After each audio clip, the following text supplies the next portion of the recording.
کتنی امیر ہے آپ؟ اس نے زمل سے پوچھا۔ زمل نے حیرانی سے دیکھا۔ یہ کیسا سوال تھا بھلا؟ کیا مطلب سر باس؟ میں نے پوچھا کہ کتنی امیر ہے آپ؟ زمل خاموش رہی۔ اس کے پاس اس سوال کا جواب تھا ہی نہیں۔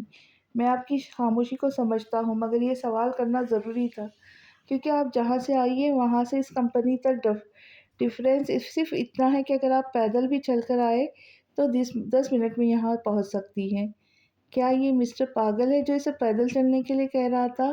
زمل نے دل ہی دل میں سوچا۔ اینڈ سیکنڈ، اگر آپ پبلک ٹرانسپورٹ کا استعمال کرتی ہے تو رکشہ میں آنے میں 5 منٹ لگتے ہیں، کرایہ صرف 20 روپے۔ زمل کے تنے آسان ڈھیلے پڑ گئے۔ وہ تو رکشہ والے کو 100 کا نوٹ دے کر آئی کھڑی تھی۔ اس نے ایک 50 کا نوٹ، ایک 20 کا اور ایک 10 کا نوٹ اپنے سامنے والی ٹیبل پہ رکھے۔ اور یہ آپ کے بقایا 80 روپے، ساتھ ہی سختی لہجے میں کہا۔ کہیں رکشہ والا یہی تو نہیں؟ نہیں نہیں زمل، تم پاگل ہو گئی ہے، ایسے کیسے ممکن ہو سکتا ہے بھلا؟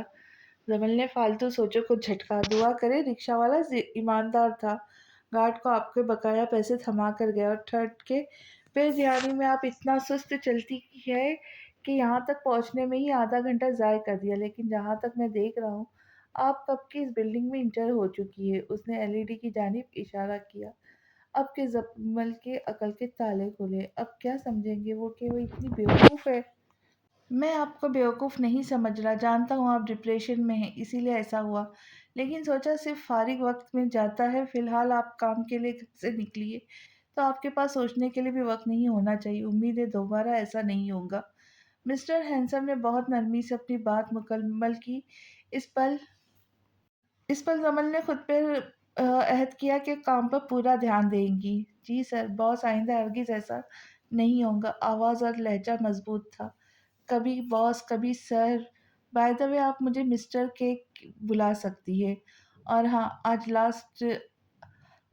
کے بعد آپ کے لہجے میں ہچکچاہٹ نہیں ہونی چاہیے۔ اب آپ ایک دفعہ یہ ساری فائلز دیکھ لیں، تھوڑی دیر میں ایک میٹنگ ارینج کرنی ہے۔ وہ کہہ کر کیبن سے باہر نکل آیا۔ زمل کا سارا دھیان اب اس کے کام پر تھا۔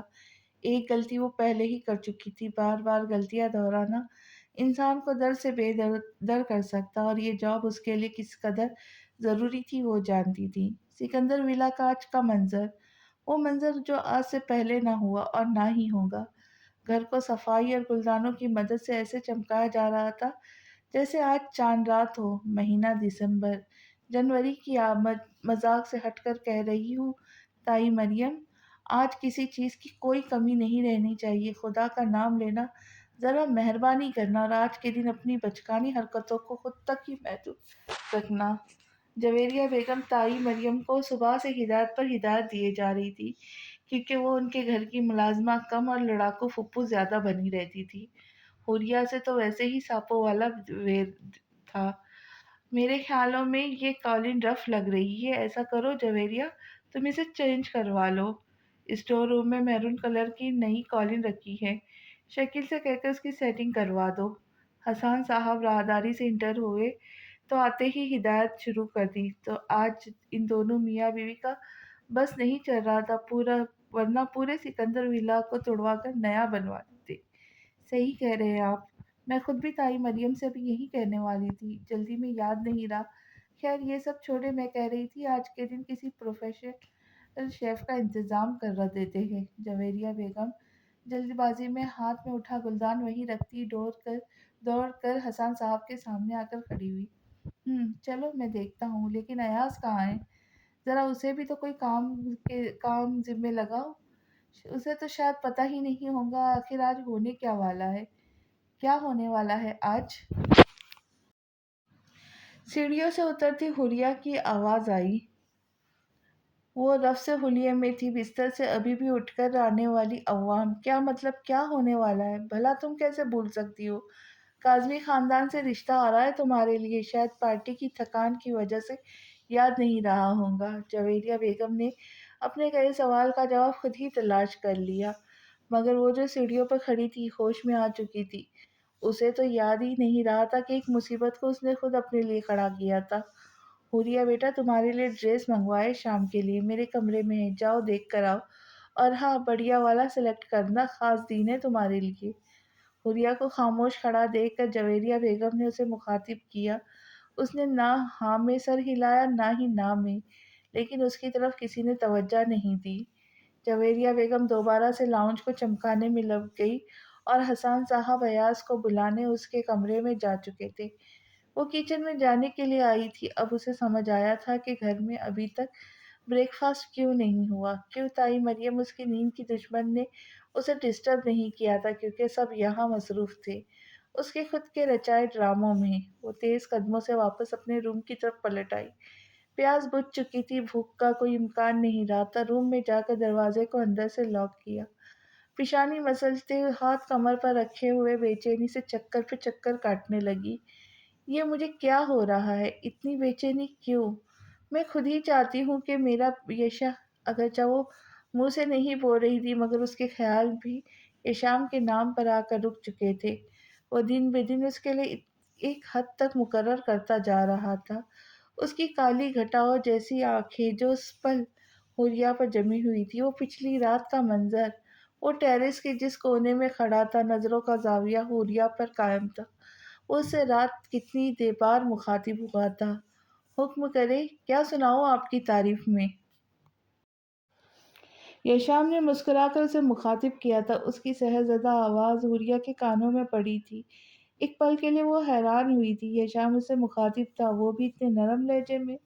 وہ چلتے چلتے ڈریسنگ ٹیبل کے سامنے رکی، مرر میں اپنا عکس دیکھا تو اگلے ہی پل آنکھیں نم ہوئی۔ یہی تو نہیں چاہتی تھی میں، وہ مجھ سے نرم لہجے میں بات نہیں کر سکتا۔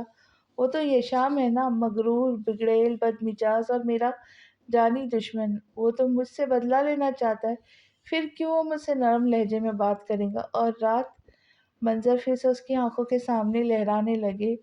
وہ ہنستے مسکراتے اس کے سنگ گا رہی تھی سب کے سامنے۔ یشام نے اس کا ہاتھ تھاما تھا، پھر منظر ایک دم سے ہٹ گیا۔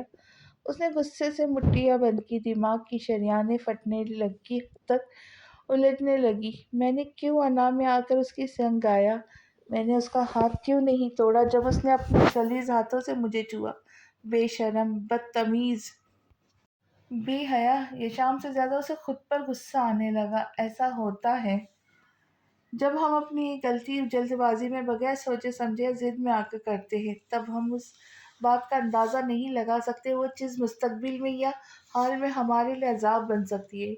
لیکن جب تک اس بات کا احساس ہوتا ہے کہ ہم غلطی کر چکے ہیں، تب تک بہت دیر ہو چکی ہوتی ہے۔ اسے بھی ہو چکی تھی۔ اسے کوئی حق نہیں تھا کہ وہ بھری محفل میں ایک بغیر محرم کے سنگ بغیر کسی خوف و ڈر کے گیت گاتی پھرے۔ اسے کیا ضرورت تھی اس کا مقابلہ کرنے کی؟ خیر، اب دیر ہو چکی تھی، رات گزر چکی تھی، اس سے گناہ ہو چکا تھا۔ وہ رو سکتی تھی، تڑپ سکتی تھی، خود کو کوس سکتی تھی، یشام کو برا بھلا کہہ سکتی تھی، لیکن گزرے لمحات میں تبدیلی نہیں لا سکتی تھی۔ باتیں اس کے ذہن سے گزرتی گئی اور آنکھوں کے سامنے اندھیرا چھاتا گیا۔ اگر ایک لڑکی اس بات کو سمجھنے کی کوشش کرے کہ غیر مرد سے بات کرنا بھی عام بات نہیں ہے، چھونا تو پھر حرام ٹھہرا، تو اسے رب کے سامنے شرمندہ نہیں ہونا پڑے گا۔ سکندر ولا میں جتنی زیادہ خوشی کا ماحول تھا، سون حویلی اتنی ہی سنسان اور غمگین تھی، سوائے کیف کے۔ وہ ایک شخص جس کے آنے سے سون حویلی کی پوری کایا پلٹ سکتی تھی، اور یہی وہ وجہ تھی جس کے بعد شائستہ بیگم کو یشام پر اور زیادہ غصہ آتا تھا۔ کیف فرمانبردار بیٹے کی طرح شائستہ بیگم کی خدمت میں مصروف تھا۔ آپ میڈیسن کھا لیں پہلے، اس نے سائڈ ٹیبل سے پانی کا گلاس بھر کے شائستہ بیگم کی جانب بڑھایا۔ پوری کی پوری زندگی اس یشام کی وجہ سے ستیہ ناش ہو کر رہے گی۔ اس دن مجھے موت کیوں نہیں آئی جس دن یشام اس گھر میں آیا تھا؟ موٹی موٹی آنکھوں میں مگرمچھ کے آنسو لیے وہ تڑپ کر آہ نکال رہی تھی۔ امی پلیز بس کر دیں، اتنا نہ روئیں، مزید بیمار ہو جائے گی۔ آپ چھوڑیں یشام کو، اس کے متعلق ہر چیز کو۔ آپ ٹھیک ہوں گی تو ہم سکندر ولا جائیں گے، ورنہ نہیں۔ کیف ابھی تک ہاتھ میں گلاس تھامے بیٹھا تھا۔ شائستہ بیگم کی روانی سے بہتے آنسو یکدم تھم گئے۔ وہ بیڈ گراؤنڈ سے ٹیک لگاتے اٹھ بیٹھی۔ نہیں کیف، میں بالکل ٹھیک ہوں، اور تمہاری ہونے والی بیوی کو دیکھ کر تو بالکل ٹھیک ٹھاک ہو جاؤں گی۔